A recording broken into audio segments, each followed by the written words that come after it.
The online debate, winners and losers of the pandemic, the Visegrad outlook. We are very happy that you chose to be with us today, either here as a Zoom audience or following us via online streaming, or maybe even listening to this as a podcast later on. This event is held as a part of a project that was supported by the International Visegrad Fund and is co-organized by the 4 project partners that are, and I'd like to name them in here very briefly. News portal Euractiv Czech Republic as the lead partner of the project, Euractiv Poland, Euractiv Slovakia, and a think tank Political Capital from Hungary. So I want to use this opportunity to thank them for an excellent cooperation. My name is Zuzana Gabryžová. I'm the editor-in-chief of Euractiv Slovakia, and I will have the pleasure to moderate the debate today. So few technical remarks still. As I mentioned, we are streaming this event on social media of all project partners, and we are also recording it, and it will be made available afterwards in the form of Zoom video or later as a podcast, and we are going to hold it in English without translation.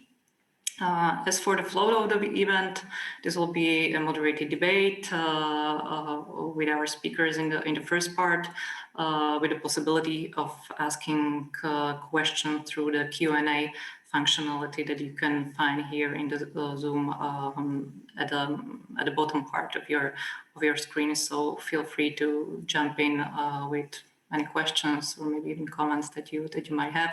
I will try to get to those once they arrive or in the second half. I'm very pleased that we have managed to get here 4 very distinguished speakers today, and let me now introduce them to you. So it's Ms. Danuše Nerudová, economist, rector of Mendel University in Brno from Czech Republic. Good morning. Good morning. With us today is also Ms. Agota Sárle, senior researcher and executive partner of Budapest Institute from Hungary. Good morning to you as well. Good morning to you too. We have here also with us Ms. Miriama Letovanec Svetkovská. Until recently, she was the director of the implementation unit in the Office of Government of the Slovak Republic, which is a unit that is tasked with monitoring and supporting the implementation of reforms by the ministries. Good morning. Good morning, and thank you very much for the invitation. And last but not least, here with us is also Mr. Pavel Slavoski, head of strategic team of Polish Economic Institute from Warsaw. Good morning to you. You need to unmute your mic. We cannot hear you. Thank you very much for inviting. Good morning. I'll just need to add that Mr. Slavoski is stepping in for the director of Polish Economic Institute, Mr. Piotr Arak, who was called on to an important meeting this morning. So that's the situation here. So the topic of today's panel, of today's debate, will focus on the weaknesses and, in some rare cases, also probably strengths of social and economic fabric of our countries, which the pandemic has somehow exposed. Those vulnerabilities that were perhaps somehow suspected, or we even knew about them, but in many cases they had not qualified as a primary concern or as a political priority before. So we will talk about how our countries, economies and societies and public policies perform under this pressure, which is kind of an unprecedented in nature, and not just in macroeconomic terms, but rather in a wider context. So the aim today would be to try to pinpoint the long-lasting consequences and trends that can be expected, to talk about what is being done as a response to the crisis by our respective countries, and maybe what should be done, or should be done differently, or should be done better, to take more the lessons learned from the current situation into account. Arguably, there will be many commonalities between our countries in the region, but we will also look for some differences, specificities, and special approaches that we can identify.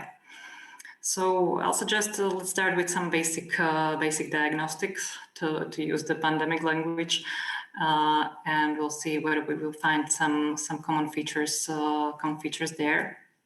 And I would like to start in the Czech Republic with Ms. Nerudová. You're a member of an expert group called Koronavírusu 20, which brings together experts from various fields looking into how to minimize the damages caused by the pandemic. And I wrote a statement that you put out recently that said that, I quote, Czech society is in the most serious situation since November 1989. So in your view and in your expertise, what are the biggest concerns in Czech Republic in this moment? Do you see what are the biggest challenges? What are your personal biggest concerns? And maybe if you see any winners at all in this situation, in your opinion, Ms. Nerudová, please. Thank you very much for the question. I think I will start from 5 points, which I think are extremely important to have them in the mind. And as I have been thinking about those 5 points, I do not think that it's just a specific of the Czech Republic. I think that those points are varied in broader context, not only for Visegrad countries, but also for the whole EU. Therefore, let me briefly talk about those 5 things which in fact are very important with respect to the situation we now have. We see COVID as a great accelerator of changes. It has revealed strong sides of our society and economics, but it also has revealed weaknesses. And our task is to come up with a new model, with a new economic model, which will be functioning, because the COVID is gonna live with us forever. It's nothing which will disappear this year or next year. And I think that we should urge people to know that we need that the thinking that after COVID we will get into a normal life, that it's something which seems to be a fairy tale, because the accelerator has changed everything, society and the economics. So we are searching for a new model. So the first point I would like to speak about is the change and transformation. We need to transform the way we are thinking. We need to change our thinking. And then, as I said, we are searching for a new economic model, because our society, since Second World War, we have been fixated purely on GDP growth. And this COVID crisis revealed that it has really weaknesses. You have been, we have been, all the Visegrad countries, even all the EU, have been facing the situation in the spring, where we have been critically missing things as face masks and the other things which were necessary for the fight with COVID, due to the fact that we have been fixating on the GDP growth, just purely GDP growth, searching at cheap labor power. Therefore, we have to change our way of thinking, and we have to concentrate on sustainability. And the concept of sustainability should really be reflected in all the policies the states are doing. So we are searching for a new economic model which will really take into account sustainability. Another point is trust. Trust is extremely important in the fight with COVID.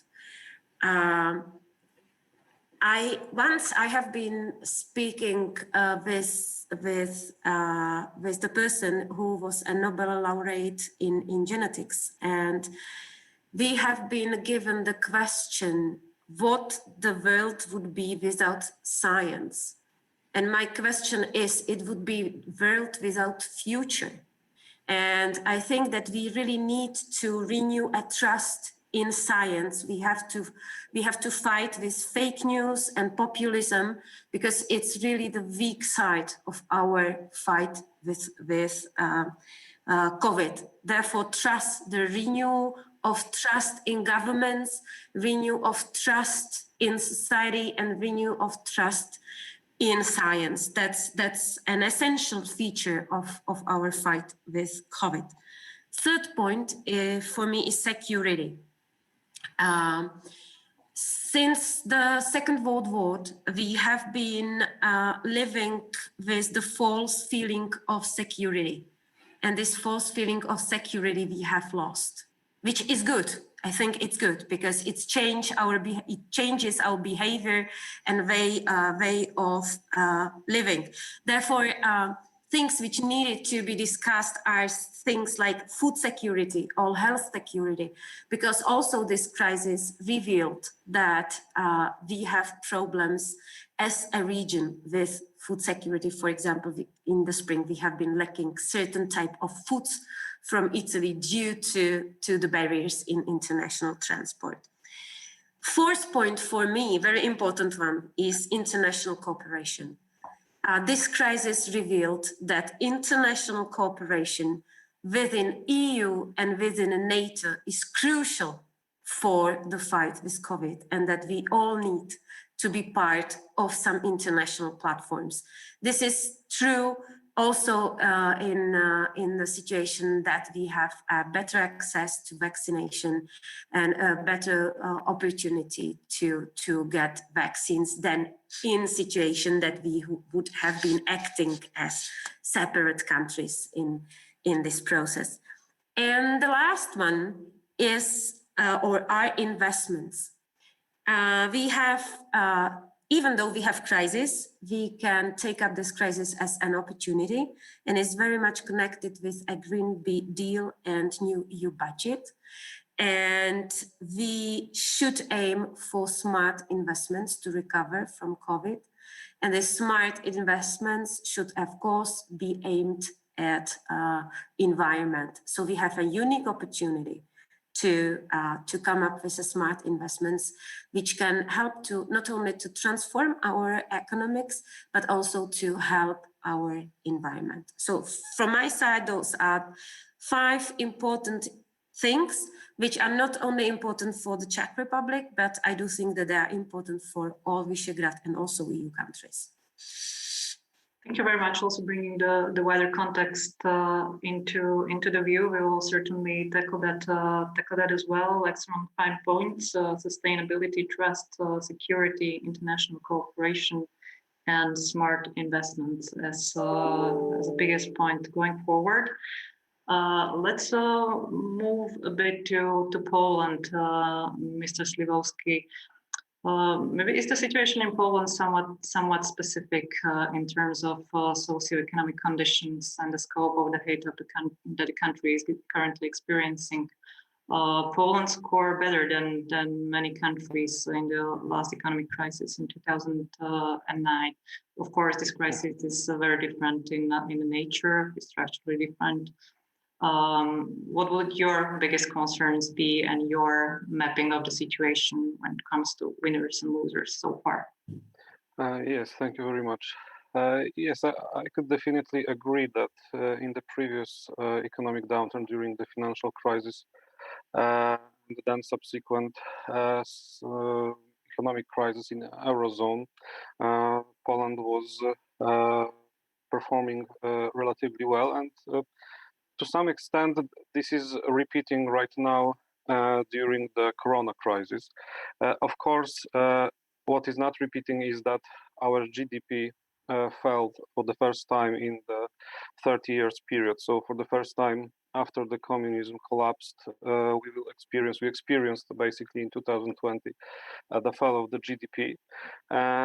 But what our macro department in Polish Economic Institute prognoses is that in 2021 we will once again experience GDP growth, and between 2019 2022 our economy will grow around 5%.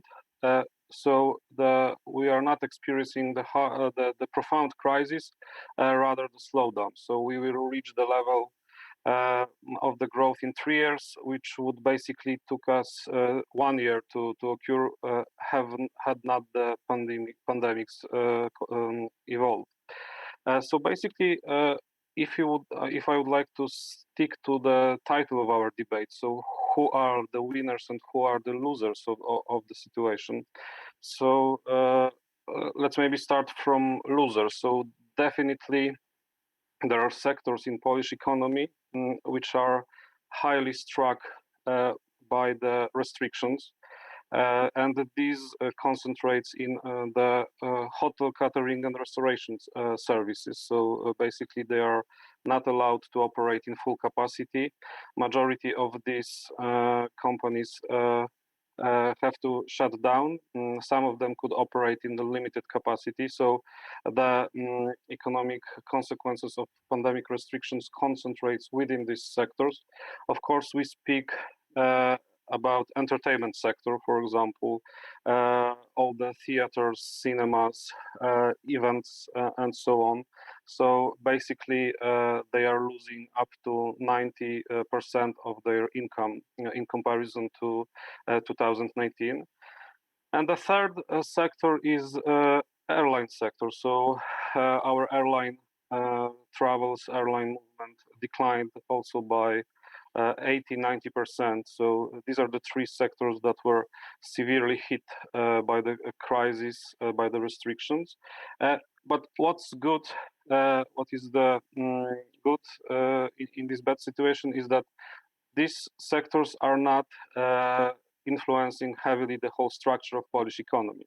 So it's a bad situation for the company owners. It's the bad situation for the sectors themselves, but the percentage of Polish economy which is covered by these sectors is not as big as in any other countries. For example, in Southern Europe, where the same sectors are much heavier in that they mean much more in the structure of the economy. So we see that these sectors are definitely losers of the pandemic time. But happily, this does not translate into bigger problems in the whole economy.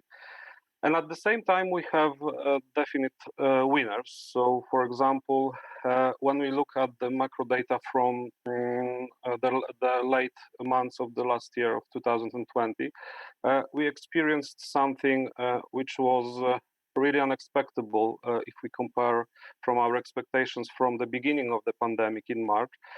So we experienced the growth of the export. So Polish production, which is destination is to export, which is exported into our external partners. It actually grew, and it grew faster. Even if we look at the trends, at the pre-pandemic trends. So the numbers we experienced in the late November of the exported goods are higher than they should be if we just extrapolated the trend from pre-pandemic. Why is it so? We guess that when in the all surrounding economies, in our worldwide partners, people tend to restrict their service consumption. So they stayed at homes. They were not able to consume as much services as usual. They somewhat switched towards goods consumption. And Polish economy is heavily influenced by the productive sector. So the things like furniture, household appliances, all the electric stuff that we produce, and similar stuff, the consumption of such goods increased. We see this also in Polish, in data from Polish stores. For example, household appliances stores had bigger sales, had bigger incomes in comparison to pre-pandemic times. And the same was with the export industry. So we experience higher export that we should experience without the pandemic. And the third, second and the third winners are basically the same as any other place in the world. So the e-commerce sector and parcel delivery and courier sector. So the growth, the increase of spending in these sectors is significant. So basically, to sum up, we have winners, we have losers, but basically majority of economic forecasters in the scenario with smoothly implementing of vaccination policies, they foresee that the economy will grow in the 2021. Thank you. Thank you very much for analyzing the macroeconomic impacts on Poland of the pandemic. Let's now move to Hungary. Hungary had different situations still. In 2009, it was pretty hardly hit.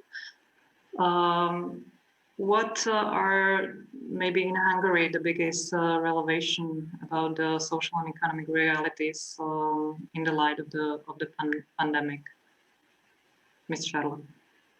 Right. Let me first reflect on what I heard about Poland and the Czech Republic. So the overall picture seems more similar to the Czech experience and less similar to the Polish one. So the overall fall in GDP was roughly similar to what the Czech Republic experienced. In terms of winners and losers, Hungary had a similar story. So we had the usual suspects, tourism and catering suffering the most, as well as transport. And we also see this pattern of large exporters losing less than the others, and also so typically the Hungarian losers are smaller domestic-owned firms in services, and especially in what we call other services, including entertainment and personal services, etc. And yes, probably as I don't think that was mentioned before, but construction also weathered the crisis relatively well, obviously, because in March and April we had they could work outside in open space. Let me also add that I see a problem with the availability of data. So whatever we say depends on aggregate statistics so far, and some micro studies that tell the story of what happened at the micro level, which is, I think, the most important aspect or dimension in this crisis. But the aggregate statistics are not very good at capturing what's going on, because we had lots of some new phenomena. So just to give you an example, if you look at aggregate employment figures in Hungary, you see a fall of around 3 percentage points during the first phase of the pandemic. But in reality, if you adjust for the actual number of hours worked, the fall is twice that big. It's around 6 percentage points. And the reason why is that something around 11% of the labor force went on holidays in the middle of the spring, when we usually don't go on holidays. And the other half, another 10% roughly went on shorter working hours or didn't work at all, or was fired. So, and this is not reflected in the overall unemployment or end employment figures. Maybe I would like to go on and discuss social impacts, but we could perhaps come back to that in the next round of questions. Right. Yeah, we can definitely address that afterward. Ms. Letovanec, Slovakia's situation was in the pandemics was somehow specific also given the fact that the onset of the pandemic happened in the midst of transfer of power here after the elections. In your view, what structural weaknesses of the state in delivering basic services and the ability to respond to crisis we have witnessed in Slovakia? As you mentioned, right, basically we were probably the only government in the V4 and broader space which faced the government change in the late February election, and then in mid-March constitution of the new government, and the new program manifesto was basically approved. And this happened in this, I would say, in the starting phase of the first wave of the corona crisis, which had two impacts, I would say, on the Slovak citizens and the situation here. The one is that, of course, usually the theory says that the new government needs more 6 months, like a starting or firing period, just to accommodate to the new role. And our government didn't have any time. They had to deal with the outcome of the corona crisis, both in terms of health, so positive cases, as well as regarding the economic turmoil which we see here in Slovakia. The thing is that at the beginning of the first waves, also when we go to the macroeconomic numbers, the forecasts were more dramatic than the end of an actual outcome of the 2020. The first projections were about 10% deficit of GDP. Now the last forecast and the numbers from the National Bank speak about only 6%. The inflation was in 2020 still on rise. So basically, we see that Slovakia was not hardly hit from the macroeconomic standpoint of view, and actual numbers are better than the projections at the beginning. So far, so good. However, the crisis showed us three weak points, and I would actually put them into the three losers of Slovak outcome. And basically, this is the first one is the Slovak health sector, where we see basically that we have a huge problem, not with equipment or beds or whatsoever in hospitals. The Slovak problem is the healthcare personnel. We do not have enough skilled personnel to battle this corona crisis. Of course, nobody was prepared for such a pandemic.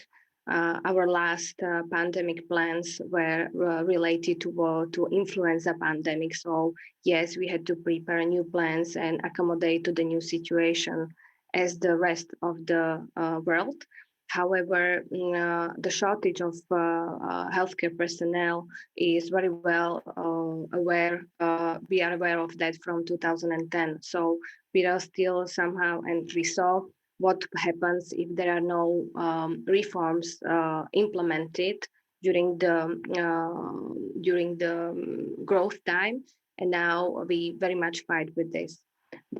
So healthcare personnel are they are the first losers for me from this pandemic. The second one basically shows how much Slovakia needs the reform of long-term care, because we also see how, of course, the situation was somehow affecting also the social sector.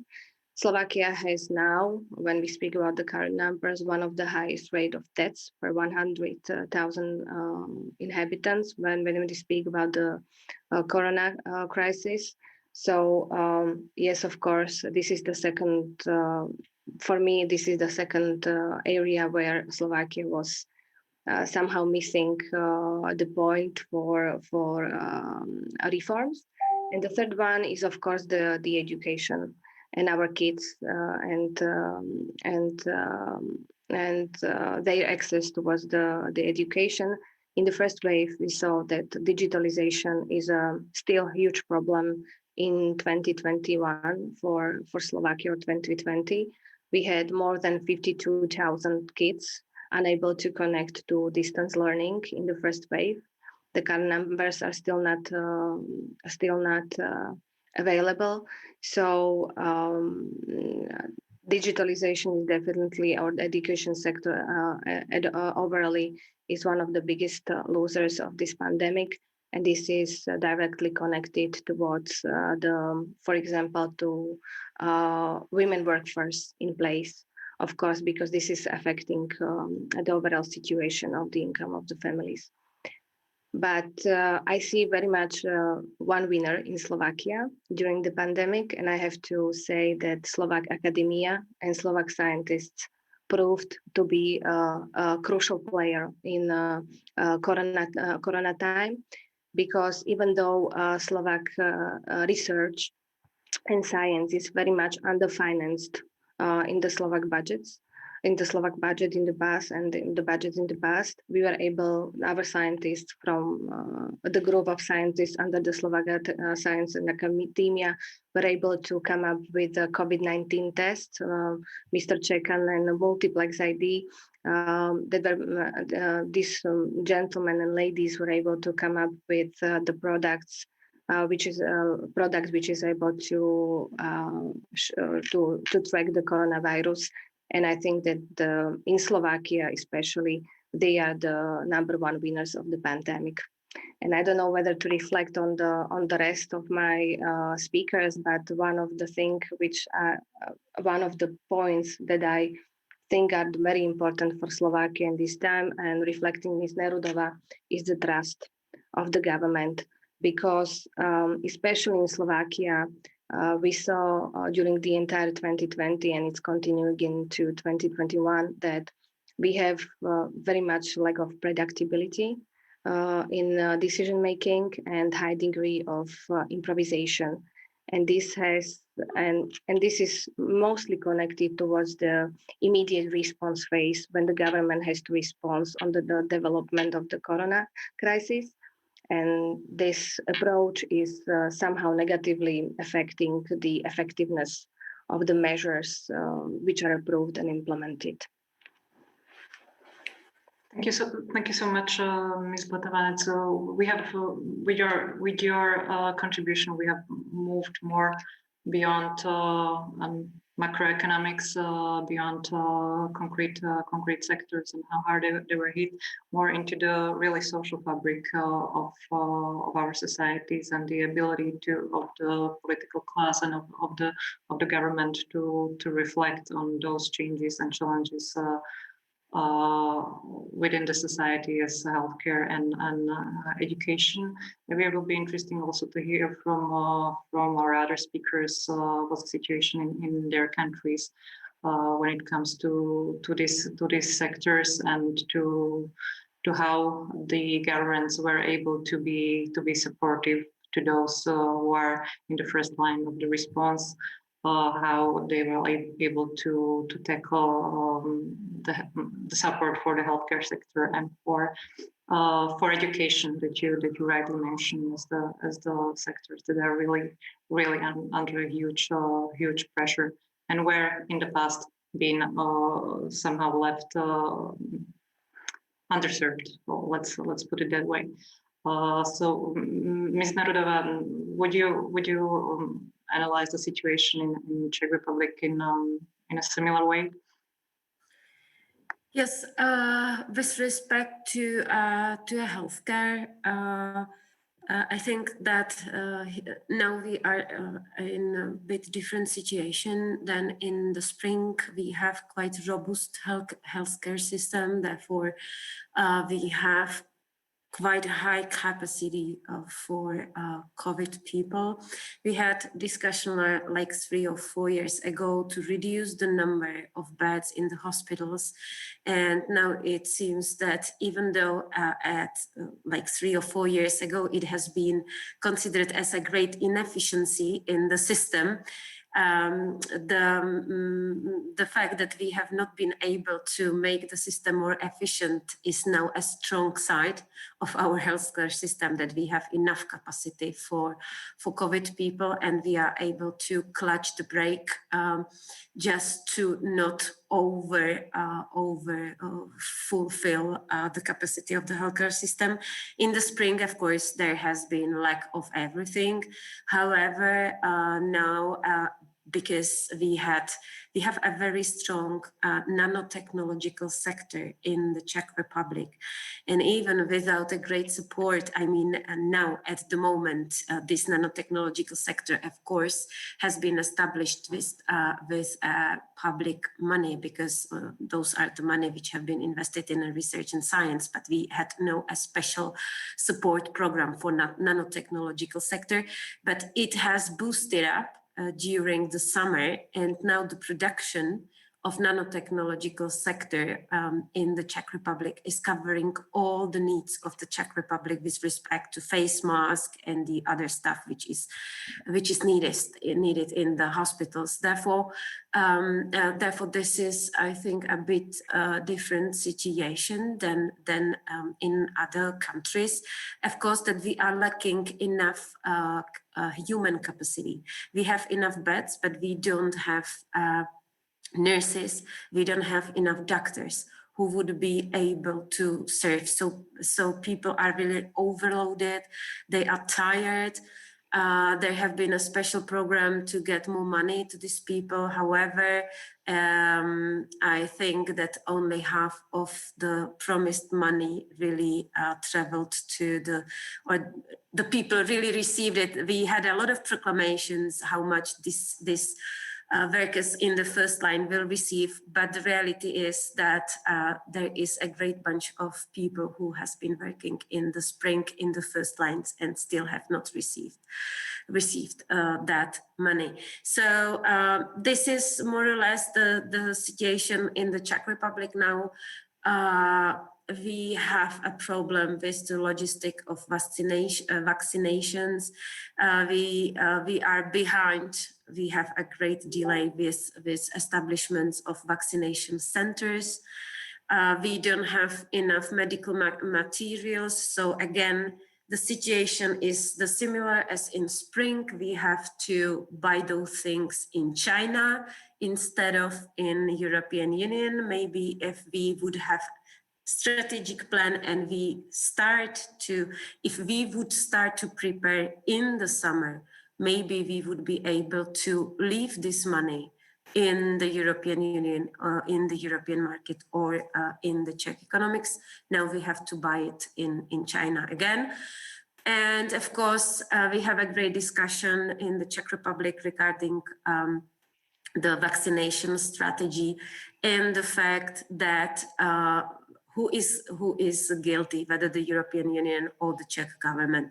So we as the scientists trying to talk in the public space about the fact that each of the member states was free to ask for vaccinations, that there was one huge contract which was done by the EU, but every country could ask for number of vaccination, and it was decided by the governments, not by the EU. So now we are trying to again fight with the fake news about the fact that the vaccination is the fail of the EU, which is not true, of course. So this is something which we are currently in the health sector are dealing with in the Czech Republic. Thank you. I would like to encourage you, if you hear anything you will like to react to, just give me a signal or raise your hand and you can. And also I would like to encourage our audience to post questions if they already have some. Ms. Charlotte, you mentioned social policies. Of course, the national social policy safety nets are under a huge pressure these days. Do you believe that this experience with this pandemic will somehow lead to a shift or an evolvement of those social policies that will make them more prepared to deal with future crises, more fair, perhaps? Do you see any sign of that being taken into account? No, to be short, but if I may, I would like to first react to what Miriama told us about the developments in the education sector in Slovakia. Because in Hungary, we saw fairly similar developments, or well, it wasn't a positive thing, so I'm not sure if I should call that development, but we saw that schools were not prepared for the digital transformation, but or at least not overnight, which is what they were expected to. So the Prime Minister announced on a Friday that from Monday on, all schools will move to digital mode.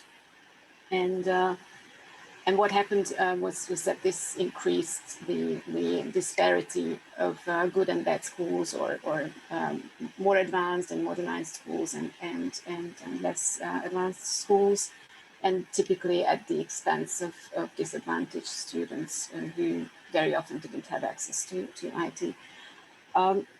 But to mention something positive, I think there was one interesting and very positive outcome out of this in the case of Hungary, which was that the awareness of the general population of the importance of schooling and also of the value of the work of teachers increased greatly.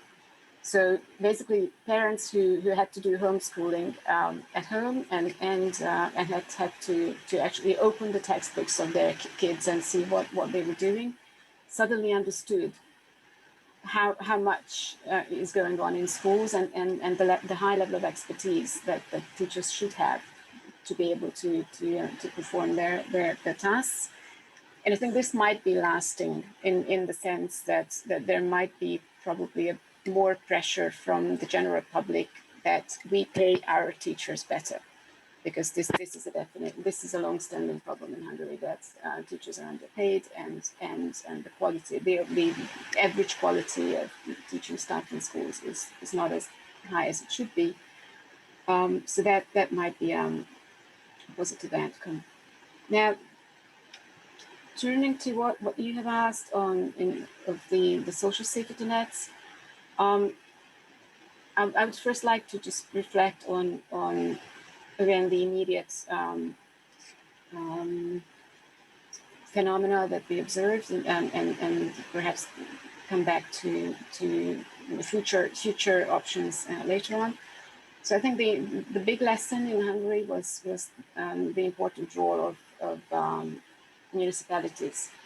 So somewhat similarly to what we heard about the Czech Republic in the ineffective number of beds in healthcare, in Hungary we have an ineffectively high number of social government or of local governments, and the municipal system is highly fragmented. Each little village has their own mayor and their administration, and I think in this crisis this actually proved helpful, because we had at least one level of government that was very close to people and was able to help and was able to see the problems.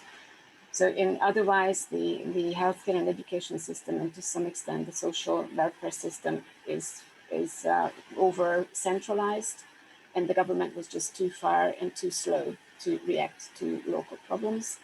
So municipalities took on a lot to basically to make up for what the government wasn't doing. So, for example, for kids who couldn't who didn't have IT equipment at home, some schools allowed them to visit the school or rented some equipment to these families. The schools also, or the local governments in many places also organized for kids to have their school meals delivered to their homes, because otherwise they wouldn't have had any cooked meals. Municipalities did a lot in elderly care as well. So that, I think that was all positive. The only negative dimension in that was the lack of support from the central government. So I think the Hungarian government didn't use this opportunity to basically to allocate more money to municipalities to enable them to do what they should be doing. And this didn't happen. So municipalities didn't have so they had the resources in terms of human capacity, but they didn't have the money in many cases. And that one lesson for the future there, I think, is that probably we need to strengthen the mechanisms that allocate more money to disadvantaged areas. So there should be an automatic mechanism for that. So it shouldn't be left to individual decisions of governments. They can choose who they favor when they allocate money, but there should be a much stronger mechanism that gives more to the poor municipalities and less to the rich ones, so that we can we can react much faster to such crises. And I should stop there and leave the floor to. Thank you very much. You mentioned a very interesting point that concerned municipalities and their role in managing of the pandemics. It's an issue that is really discussed here in Slovakia as well, especially given the mass testing that has already happened and is going to happen once again. Maybe Ms. Letovanec can elaborate on that a bit later. But I would like to pass the floor now to Ms. Slavoski. We have also mentioned digitalization. You mentioned that in your introduction, and other speakers mentioned that as well in terms of education system. Do you believe the pandemic will somehow speed up the digitalization process, or is this just a temporary thing that will again somehow go back to the way they were, especially the digitalization of the educational process? This is something that will, do you believe that will be speeded up, and e-government maybe as well? Thank you. And thank you very much for the previous stories from the three countries, because in many points I could agree, and problems mentioned by the ladies are similar to what we experienced in healthcare or education systems in Poland. So these are the common problems for the Visegrad countries. But coming back to your question, I no simple answer like yes or no. Like there is no answer like yes, the digitalization will speed up and there is no step back. Neither there is an answer that we will get back to what was in the past. First of all, we have to remember that, for example, when we speak about the remote work, so the possibility to do the teleworkable the tasks that are performed by the staff employed in our companies. In Poland, we calculated that the level, part of the employees that could do the work remotely, it is less than 40%. It is more about 1 in 3 employees could do their tasks remotely. So still we could see that as far as the structure of our economy is concerned, we are far from reaching the point in which you can easily do all the work remotely. So this is the first point. So we should rather look in a more longer term than let's say 1 year or 2. The second point is that when you look at the human capital side, so when we look about digital competences which are indispensable for switching to remote work or more digital services, we are still lagging behind. So all the 4 countries that we are speaking about today have the lower level of this digital economy index, which European Commission calculates and publish each year. And the Poland is even behind all the 3 other Visegrad countries. So still there is a lot to do in terms of educating people, not only the school kids, but also the older cohorts of people. So this is so first we face structural challenges. Secondly, we face people's challenges and people's capacities challenges to smoothly go through this digital transformation. And as far as we speak about education, my view is a bit different. So I do not necessarily see the rapid and total digitalization as something extremely good for for the schools. We had this famous quote by the New York governor who asked, why all these buildings, why all this stuff, when we could easily switch to all this remote schooling, yes, during the pandemic, and he was launching the initiative to move online with the Bill and Melinda Gates Foundation. So when we look at what scientists say about how people learn, how pupils learn, and what are the good parts of sitting in the classroom, interacting with your peers, what the school gives you in this traditional way, it is much more than just the competence transmission. Yes, so you earn much more being in the building with your peers, with your teachers, in comparison to when you are in your home and you are remotely learning. So I think that, and we see this in the pandemic. Yes, we see that apart from infrastructural problems, for example, in Poland there are calculations that 100,000 pupils do not have access to good internet connection or all the hardware which is indispensable for the smooth learning. You have all the other deficits of remote learning, like, for example, when you speak about the poorer side of the society, schools in Poland provide free meals, for example, for pupils, which were to some extent lost during the times. We have all these issues related to psychological safety, to psychological work, which is done with the students which have some problems.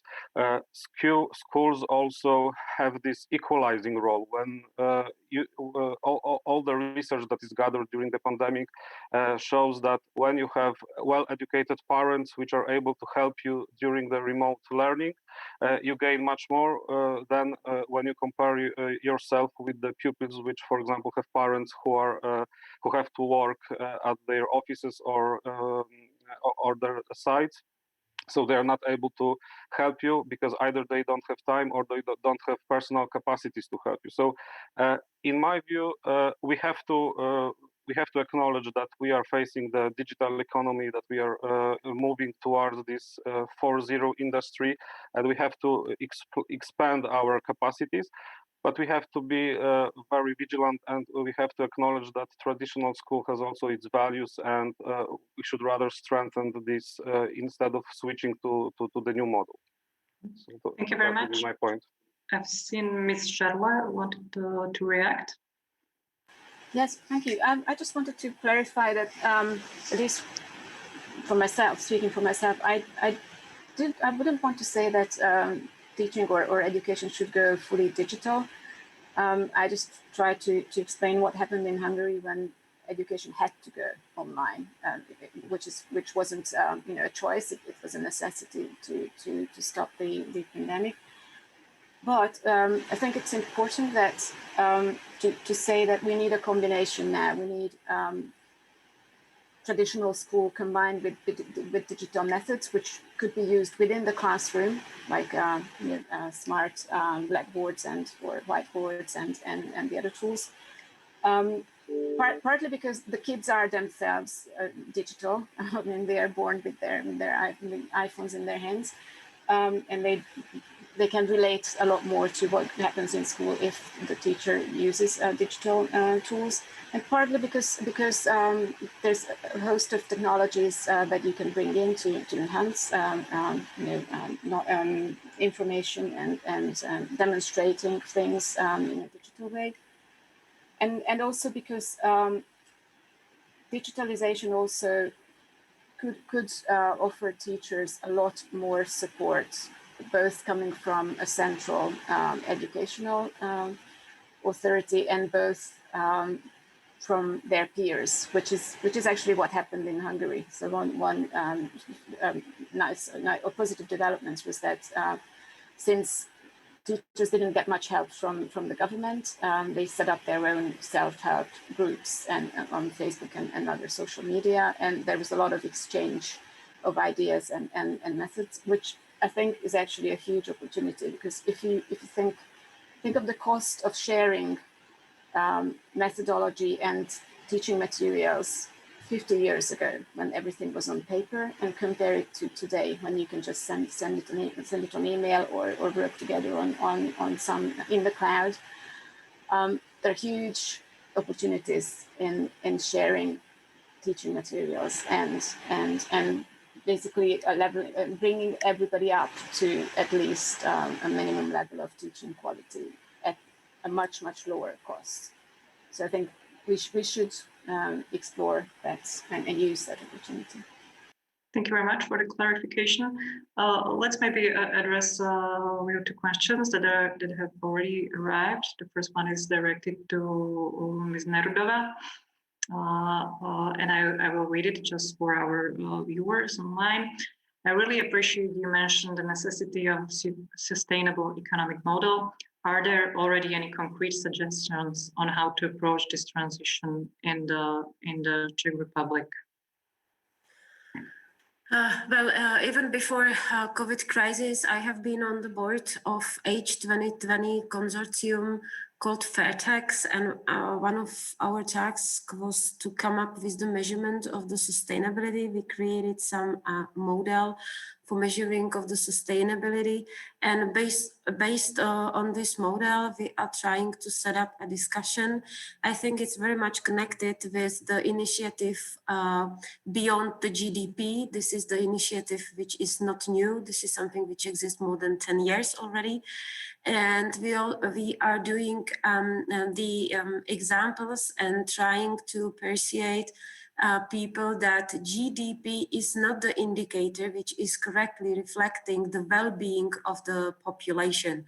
Because even though your country is growing 5% of GDP a year, you still can be living in the countryside with no water, no access to drinkable water, or you can live in the party or in the country where there is a heavy industry and air pollution, and your quality of life is very low. Therefore, we are talking about something like that. We need to bring the limits of our planet into our economic model.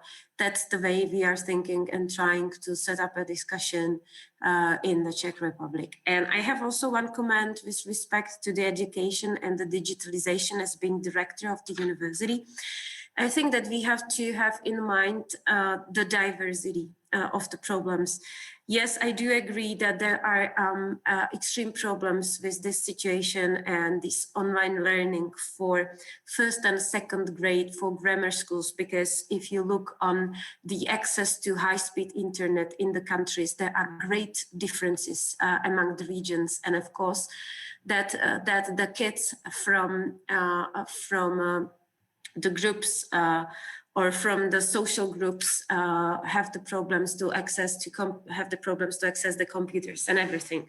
But I think that we also need to take into account the universities, because this digitalization is the revolution on the universities, because the change, which normally would take like 5 or 6 years, now we have the change after 6 months. We have the change. And my university has now 2 possibilities. We have like hybrid learning, therefore we are prepared for face-to-face learning and we are prepared for online.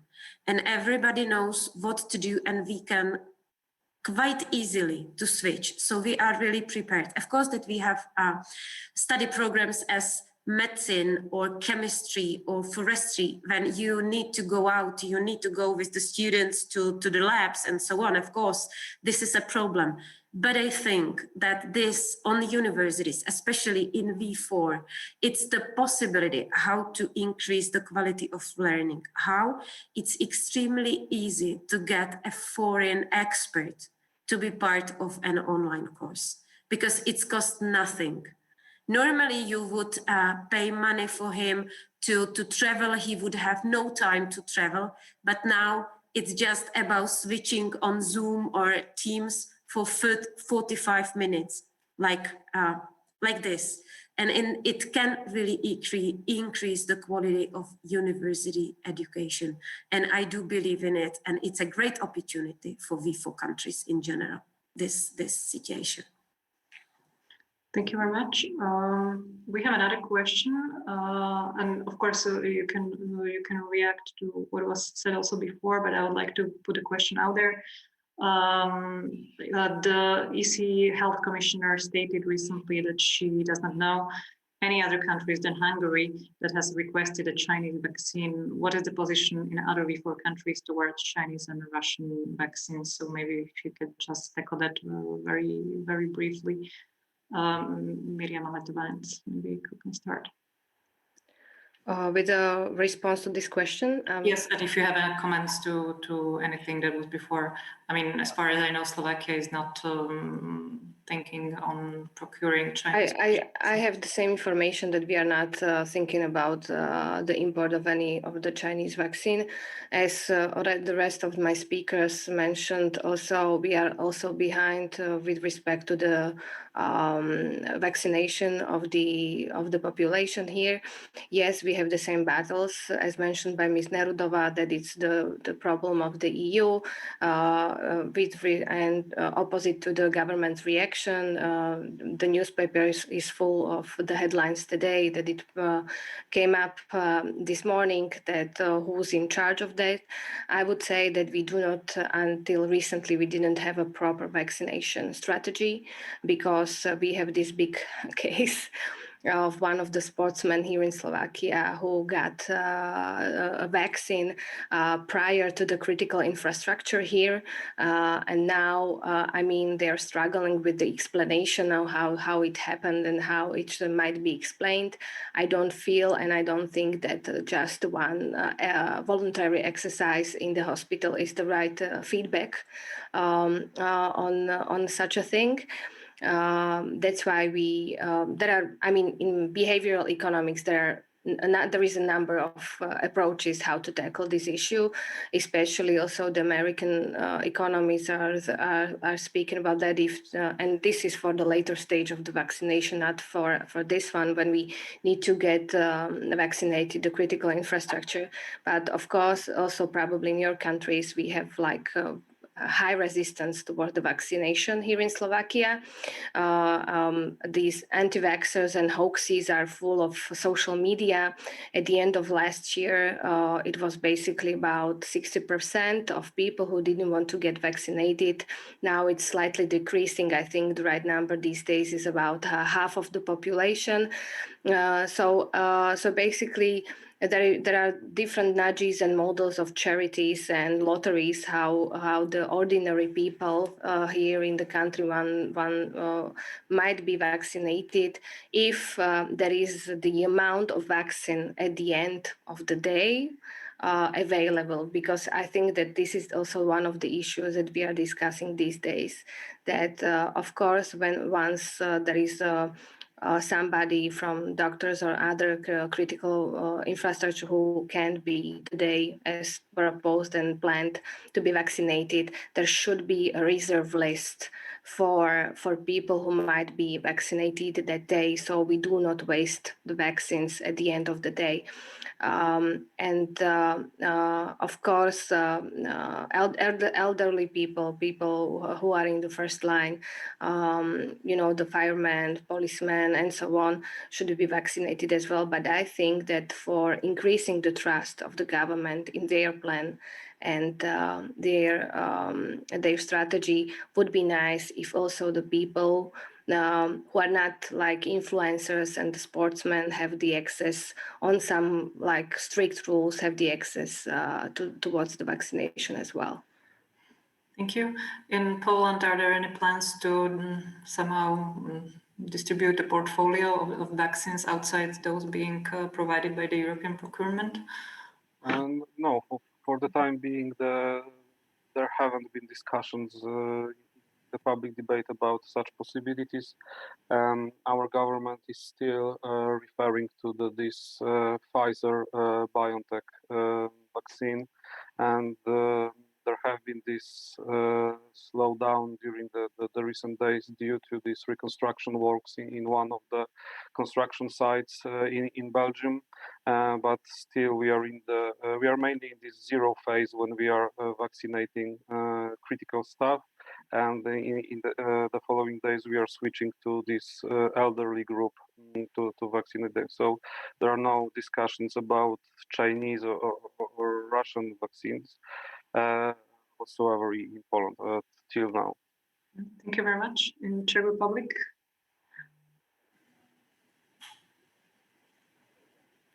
Oh, sorry, I wasn't able to unmute.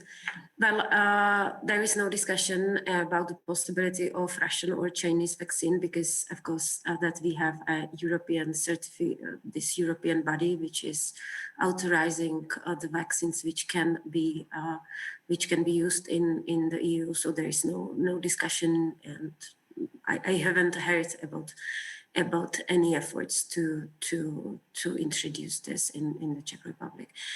It's necessary to say that it's of course, or in case that any country of the EU would like to establish or to bring this Chinese and Russian vaccine into the country, its national body would have to approve it. And I think it's, with respect to legal consequences, it's really, it's difficult. Therefore, I don't expect that Czech Republic would go in that direction. Ms. Šarova, do you see this really rolling out in Hungary? It's hard to tell what will actually, or what is actually happening. There's a lot of discussion about it, and the whole issue seems to be part of the government strategy to show that the EU is ineffective and the Hungarian government is efficient and they are saving us, etc. But there's very little reliable information on what exactly is the government doing behind the doors. So we don't know. We're hoping for the best, and we envy you, the other countries of the V4, but that this is not on your agenda. Right. What could maybe be interesting to address, and what I would like to ask you, it concerns the crisis management in your countries as such, how it is playing out and how it is organized. I mean, to what extent are expert data being really fed in the final decision making? Whether you have the feeling that the decision making and the management of the pandemics is really being managed based on reliable expert data, or whether it's much more influenced by some political deliberation, and whether it's more strategic or it's much more an improvisation. Oftentimes, this is a debate that we're, of course, having here in Slovakia, and maybe interesting to hear what is the situation in the other countries as well. Maybe I'll start with Miriama Letovanec, maybe some remarks on the situation in Slovakia. Well, I mentioned it at the beginning of my my speech that basically, as somebody who has the experience and being, like very close to the prime minister in the past, I mean, the tools how to do a good decision-making process are in place. So we do not have to develop like a new tools how to make decisions, because of course we worked very hard last three and a half years to prepare a good database for decision makers to make their decisions. So I guess we have data, we collect data. However, once the decision is going to be made, I would say if they are presented, they are not heavily taken into account recently. All of us were kind of what we were watching the situation in December, where almost everybody here in the country, including scientists, analysts, even the president of the Slovak Republic, who were calling for a more harsh lockdown in Slovakia. It came, but it came after a huge, I would say, media pressure. That this approach is one of the right ones how to tackle the issue. Of course, we have also the experience of mass testing in this country. Especially there was one in November. Now we are going under the second phase of mass testing, basically since yesterday, the day before. The decision about this came very late. It was presented Sunday evening, and it was supposed to start Monday morning. We know that the first mass testing, and that's why I was raising hand when we spoke about local governments, was successful only because of the work and the effort of the local governments. I mean, they were the ones, once they didn't receive a good direction from the government, and they were able to secure all the resources, even the personal and material ones. So if we speak about the strategy and decision-making process, I would say that the Slovak government is still in the learning phase. I would say how to deal with the issue and how the state apparatus works and all. And of course, we would be more grateful if more data is presented before the decision is made, not only just talking about the curve and the situation that is worsening, but for example, even if we talked about the kids' schools and digitalization, basically, we still don't know whether schools are the places where the coronavirus is transferred the most. And it might help also to make decisions and to understand the decisions of the government, why Slovak kids are basically staying home from last March with one short break. And I think it would help the government to be more trustworthy in their decisions and all the plans that we are basically listening right now. Thank you so much. Ms. Nerudová, what is the situation in Czech Republic and the way the crisis is managed, the way expert data are being used and the decisions are being based on them or not? Well, honestly to say, we are not the country which would be able to use all the data which is collecting from all the researches we are doing. So we have a problem with the access to the informations. We have problem with knowledge-based decision making. Therefore, even though countries like Italy or France are able to have accessible data for scientists, how many people have been vaccinated each day, in which age group, in which region. This is the data we are not getting every day. So this is something we are urging the government, we as the scientists, every day, that I have to say that a lot of decisions are populistic and are not based on data or knowledge. That's all what I can say. I'm sorry to say it like this, but I think this is the most best description of current situation we are living in the Czech Republic. Thank you very much, Mr. Slavoski. Yes, so I could mainly speak about the processes in which, to some extent, our institute has been involved in the recent weeks, because basically, of course, there are, let's say, different strands of decision making. There is, of course, the task force in the government which deals with the restrictions, and there are not only the ministers but also the scientists. As far as I know, the medical staff is being invited to such meetings, and they are asked for their opinions. Of course, there are different units, for example, in the Ministry of Education to discuss such things, but our institute cooperates most closely with the Prime Minister office.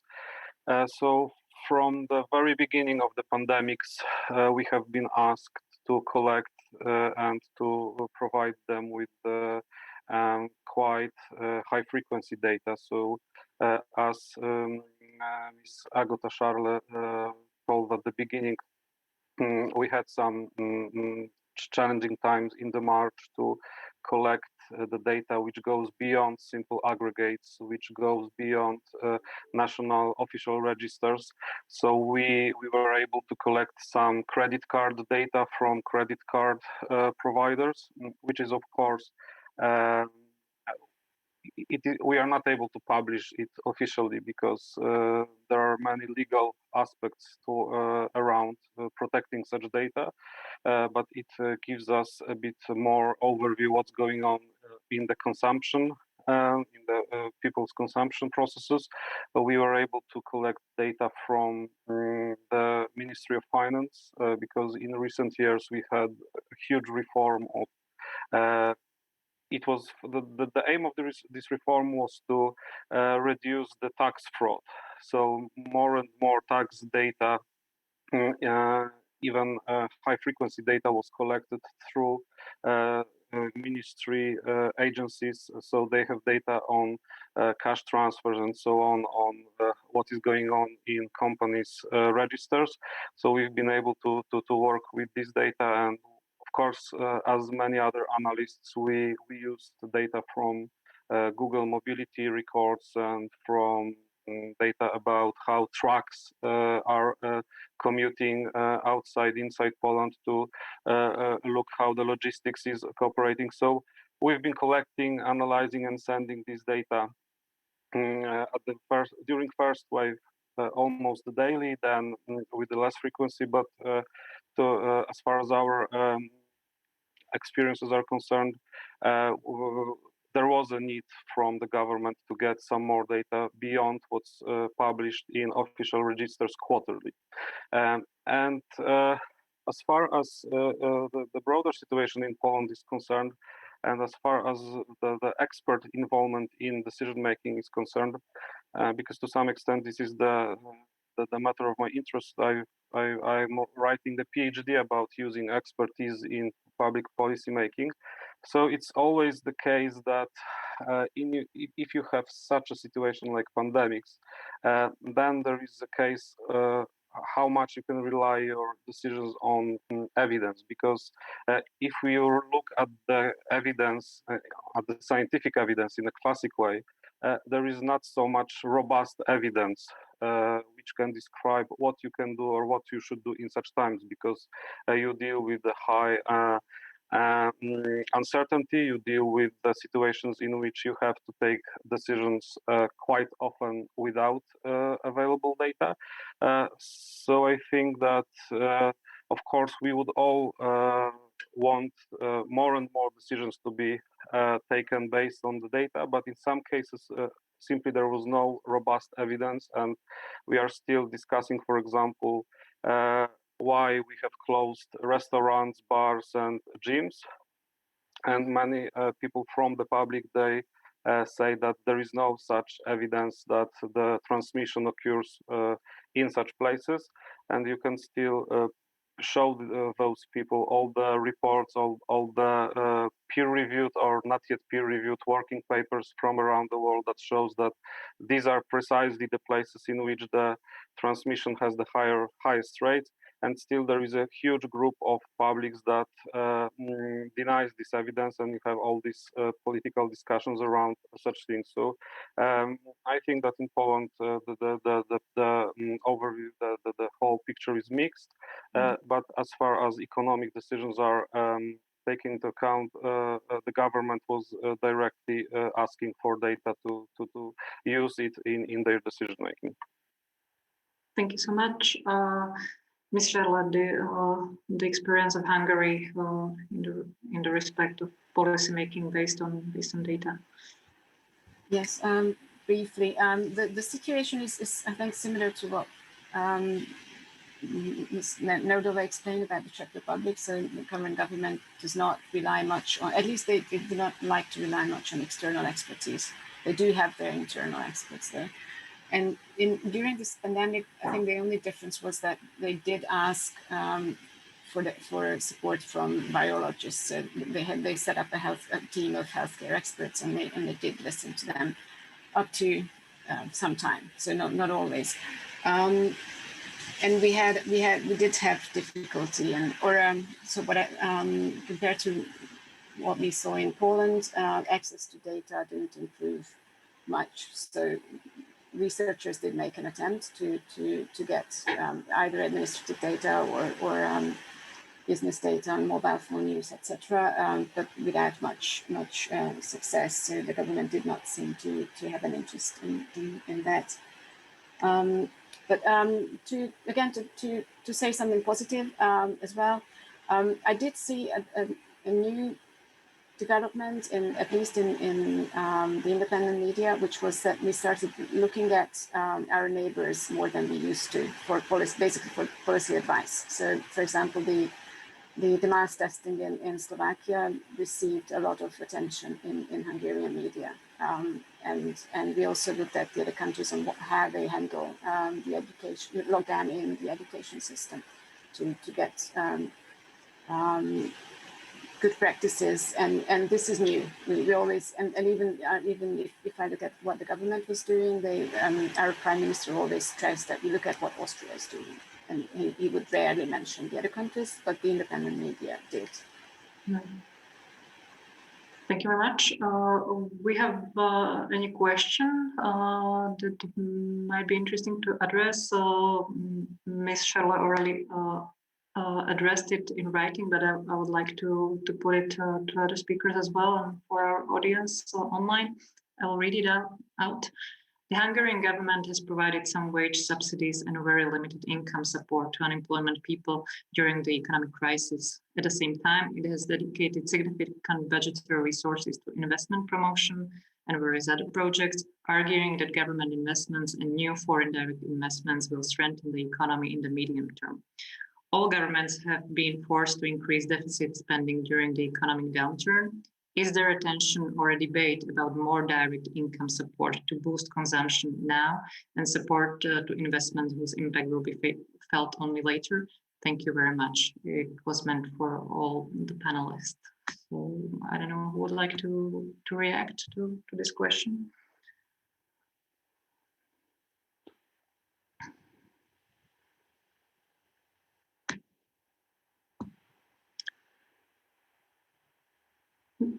Mr. Slavoski, maybe? Yes, I can. This is an interesting question. If we are speaking about the public debate, there haven't been such a discussion in Poland. If we, for example, compare it to the discussion which is being held in the US, where they had this direct checks program, and right now within the proposed package, which will be probably implemented by the Biden administration, there is also ideas how to directly support people. In Poland, the support has been through companies. So we had something which was called the anti-crisis shield, and it was constructed in a way that when you directly employ people, when you're, for example, small and medium company, and you have a legal contract with your employees, you can ask governmental institutions to provide you with the money to maintain their payments, so to maintain their positions. And when you start, this is more like credit or loan. But if you manage to maintain this position, this employee position for which you have been granted the loan till the end of 2021, then this loan, a large part of this loan could be changed into subsidy. So you will not have to give it back. So the mechanisms here is to maintain people in employment.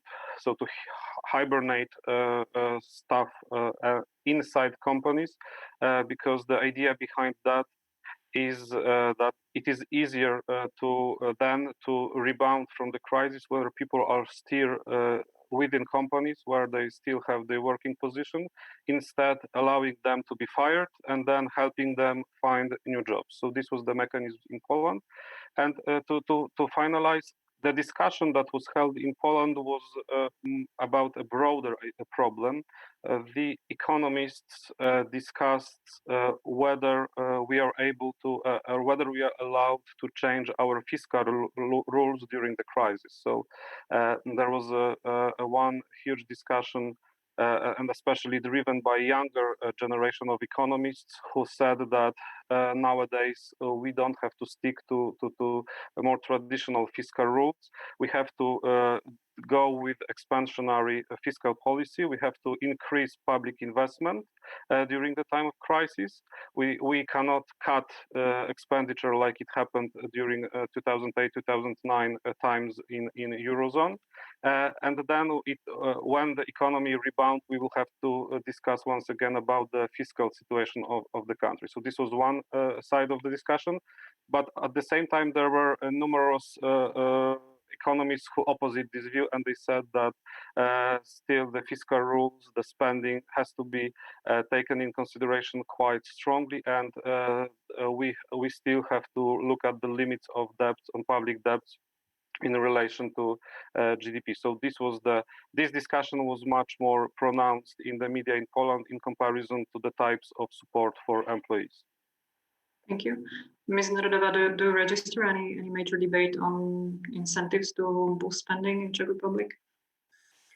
Well, we already had a discussion in the spring. The government announced the injection into the economics. It was 1.2 billion Czech crowns. However, at the end of this year, it turned out that it was just a promise, that in reality, only 18% from this amount has been spent. Regarding the support for the business sector, I have to say that more or less we are suffering the same problems as I heard from Pavel, because currently we have a discussion regarding the unemployment. Czech Republic has the lowest unemployment in the EU, only 4%, but we need to transform the economics, and these support programs, as Pavel said, are just keeping the employees on the positions which will not exist after this crisis, because those jobs will be transformed. Therefore, we are discussing that we need a Kurzarbeit, which is the German program which helped in 2008 German economics to recover from the crisis, and it's based on the fact that it is forcing the employees to requalify, to change the job. And this is currently which is lying on the table in the parliament, and the business sector is really pressing the government to approve this program as soon as possible. And secondly, we have a huge discussion in the public space regarding the support, because we diverged from Germany and Austria. We have sectoral small programs. And if we have a sectoral small programs, we have a type of businesses which does not receive a support at all. Therefore, we are forcing government to change these sectoral supportive programs to general programs, which would be based on decrease of turnover in comparison with the last year, and which would subsidize businesses like 50% from the turnover, and also which will subsidize fixed costs. because this is the way Germany goes, that Germany is subsidizing fixed costs. It's extremely important for the businesses who are running businesses in their own premises, not in rented premises. And all our supportive programs now are based on the fact that the businessmen are not running businesses in their own premises. So they are subsidized payment of rent, which is discrimination, because great deal of businesses are running business in their own premises. So this is the discussion we currently have in the Czech Republic. So to sum up, there have been huge promises in spring, and at the end of the year, it turned up that only 18% from the promised support was injected into the economics of the Czech Republic. Thank you. Well, we are running out of time, but I would still like to make a final, very quick round with all of you on a question that if you had a possibility and if you could have one wish for the way the recovery plans and recovery strategies are being shaped in your countries, what would be your one recommendation be that you maybe feel now is not really reflected in the debates and in the plans and in the strategies? I know it's not an easy question, but if it can be just very brief to sum up our debate. Miriama Letovanec, maybe if I may start with you. Very quickly, in a couple sentences, I would be very wishful for Slovakia to have finally the strategy till 2030 or 2050. So we all finally know where we want to be in the upcoming years, because we are still doing these short-term moves in the 4-year cycles, I would say, the political cycles. And whenever there is any strategy or reform implemented, then it's reversed by the next government. So yes, I would like to see the strategy, long-term strategy for Slovakia. And with respect to the reforms plans regarding the EU funding, this resilience and recovery fund, I hope that our government would be more ambitious, and as it is right now with the plan we submitted to European Commission. Thank you very much. Ms. Sharma. Right, we haven't talked much about social policies, so maybe I'd focus on that in my last contributions. So what I would wish for is that the Hungarian government would set up a proper minimum income scheme which covers all who need it and is more generous than the current very limited flat rate benefit system. And also that this scheme would be run by some sort of a local level government rather than a centralized government structure, and that it is somehow combined with the capacity of NGOs and the general public to offer volunteer work, which I think is a great asset during the crisis, and it should be used and should be systematically included in our welfare system. Thank you very much. Mr. Slavoski. Yes, as always, there is no simple answer for that, because some of the problems we were discussing here are more of structural problems. Yes, for example, when we speak about the shortage of staff in healthcare sector, this is nothing that we can address in a few months time. So basically, we would like to advise to also focus on the structural reforms and to look in a broader perspective, not only to the perspective of these few months ahead.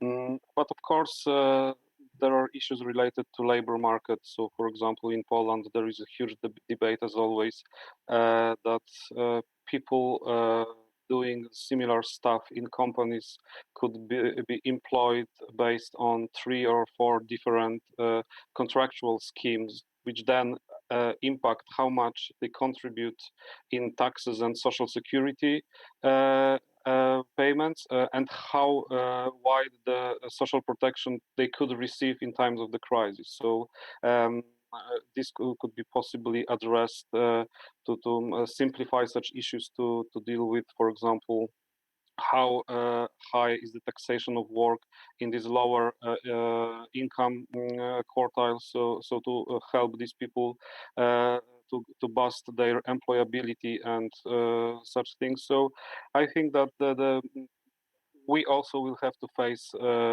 what has been told, that some of the works, some of the placements that have been secured still will not be viable during the recovery phase, and these people will finally move toward unemployment. So working with them in a new way, because how we work with unemployed people, how we help them find employment, how we work with boosting their competences and qualifications still requires huge changes in Poland. So this issue as well should be addressed during this recovery phase. And because we didn't speak about that, I hope that all these green transformation issues will have a huge part in our recovery package. Just to mention, there are 2 or 3 days during which in Poland we speak equally frequently about clean air problems, because we have now very polluted air inside Polish cities, one of the most polluted air across Europe. So the energy transformation, household heating transformation is still ahead of us, and this should be addressed during these next months. Thank you very much. We are really running out of time, and Ms. Nerudová should be already leaving. I apologize for that, but still I would like to pass the floor for some really final short remark. Yeah. Thank you. I will be very short. For me, it's two basic things. The renewal of trust of government into the business, or towards business, and trust of the society and business towards the government. Without this, it's not possible to restore the economics. Second, we need to create a stable environment for the businesses, which is not currently true. So government needs to contribute to the stability of the environment, and to decrease an administrative burden for the businesses. That's the second crucial thing. And third and fourth, this crisis is an extreme opportunity with respect to European money, the new EU budget, to do 2 basic structural reforms we have not been able to do for the last 30 years, and that's the reform of taxation system and the reform of pension system in the Czech Republic. Thank you very much.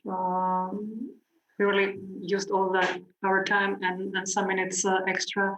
I really thank you for your very complex analysis of the realities in your countries.